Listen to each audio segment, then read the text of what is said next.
Hey guys, Store Capital Jake here, and today I am going to be making the top 10 coasters that I've ridden of late 2016.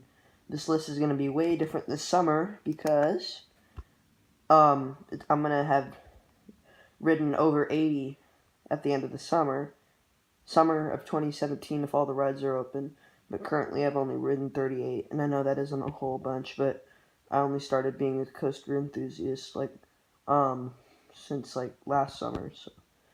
I haven't really left Southern California. I've been to Nevada though, so I don't know. Number 10, Full Throttle at Six Flags Magic Mountain, and the pros to this ride is that it's got awesome hang time. It's got a pretty decent launch and the biggest loop in North America, which I think is pretty cool.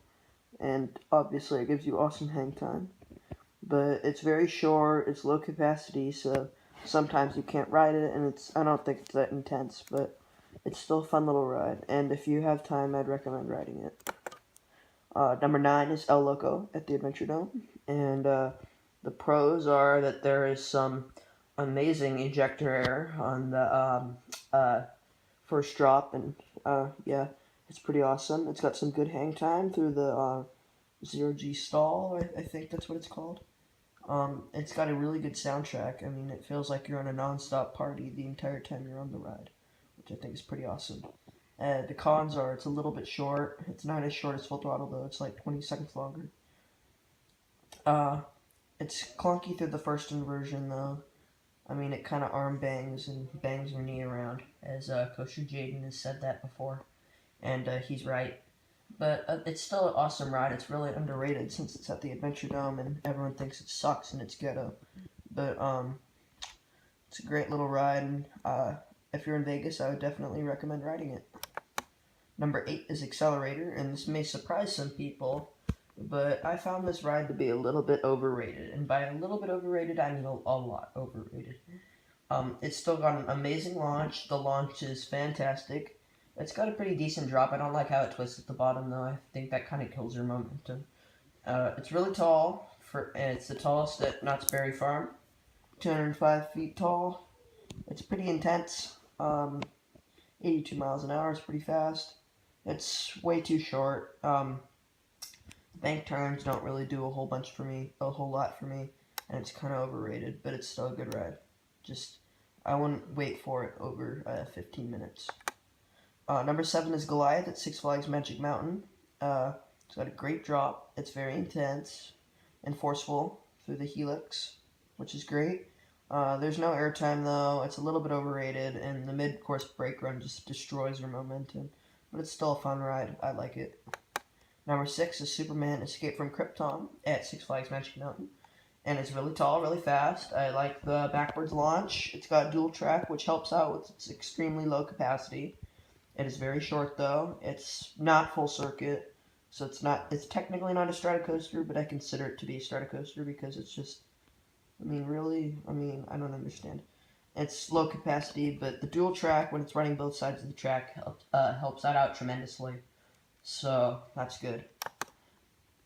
Number 5 is Silver Bullet at Knott's Berry Farm, and this is very underrated, I have to say.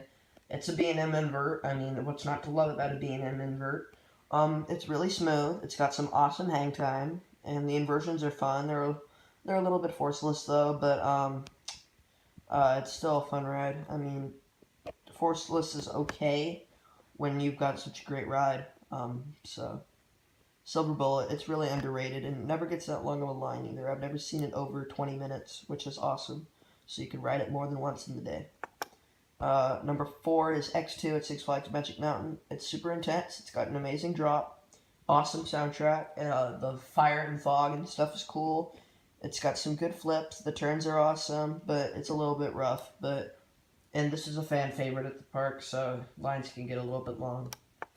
Number 3 is Ghost Rider at Knott's Berry Farm, and very great airtime. I love the airtime, and since GCI did the retracking, it's very smooth.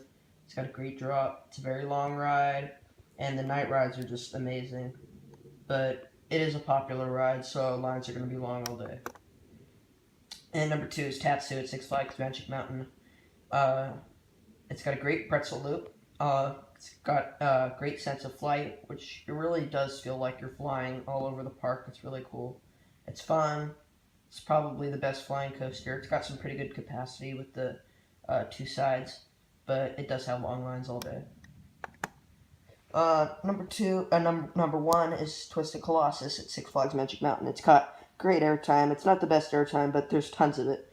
Amazing banks. I love what RMC does. It's got a great zero-G stall. It's a long ride since it goes around twice.